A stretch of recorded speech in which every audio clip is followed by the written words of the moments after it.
안녕하십니까. 창원 수옥뉴스 김현정입니다. 지금 이 대목에서 이제 매우 중요한 것은 이 40억 환자가 탄 버스도 거의 만석으로 갔다 온 것으로 알고 있는데 명단을 제출하지 않기 때문에 누가 같이 갔다 왔는지를 현재 제대로 파악할 수 없다는 겁니다. 현재 나와 있는 코로나는 처음 나온 코로나보다 거의 6배의 전파력이 빠르다고 지금 알려져 있습니다. 코로나19의 상황이 심상치 않습니다. 2차 대유행 가능성마저 우려되면서 서울과 경기, 인천 등은 사회적 거리두기 2단계가 시행 중인데요. 창원에서도 지난 12일과 14일에 이어 어제와 오늘 새벽 3명의 추가 확진자가 발생했습니다. 이에 창원시는 오늘 정오부터 사회적 거리두기 2단계에 준하는 조치를 시행하고 있습니다. 먼저 경로당과 종합사회복지관 등 실내 공공시설은 8월 31일까지 운영을 중단하고요. 대원 근린공원 등 6개소의 물놀이장과 용대미, 거락숲 등 내수면 물놀이 시설의 운영도 중지합니다. 다만 실외 시설에 대해서는 제한적으로 운영하며 방역수칙 이행 여부 등을 매일 점검할 방침입니다. 여기서 쏙! 날씨가 더워지면서 또 지역 감염 사례가 드물어지면서 나도 모르게 조금은 느슨해졌던 하지만 우리가 꼭 지켜야 할 방역수칙 다시 한번 정리해볼까요? 마스크 착용은 필수, 하지만 제대로 쓰지 않으면 예방 효과가 없다는 사실 알고 계시죠? 코와 입을 통해 자신과 타인에게 바이러스가 들어가는 만큼 입과 코가 노출되지 않도록 마스크를 착용하고 마스크 겉면을 만지는 행위 또한 삼가야겠습니다. 그리고 수시로 손 씻기와 사람과 사람 사이에는 2팔 간격 거리두기 아시죠? 많은 사람들이 지금 문을 닫고 있습니다. 에어컨을 시원하게 하기 위해서. 아닙니다. 지금과 같은 코로나 상태에서는 꼭 에어컨을 틀었더라도 수시로 방지를 해주십사라고 얘기를 드리고요.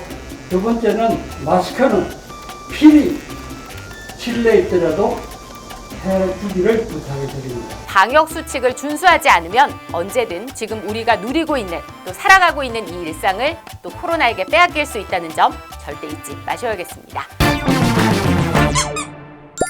장마 기간 기록적인 폭우까지 쏟아지면서 전국적으로 많은 피해가 발생했습니다. 합천군 율곡면에서 축사를 운영하는 최복선 씨 역시 이번 폭우에 그야말로 속수무책으로 당했는데요.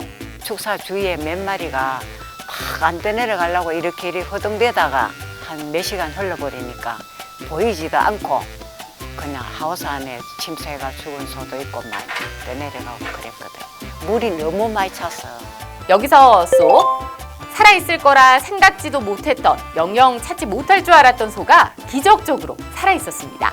그것도 물난리가 나고 12월 후인 지난 18일 합천에서 90km 떨어진 창원시 의창구 대산면 대산 야구장 인근 낙동강 분치에서 발견됐는데요. 10m 앞에 소가 그냥 서가 있고 그냥 일반 풀로 뜯고 있더라고요.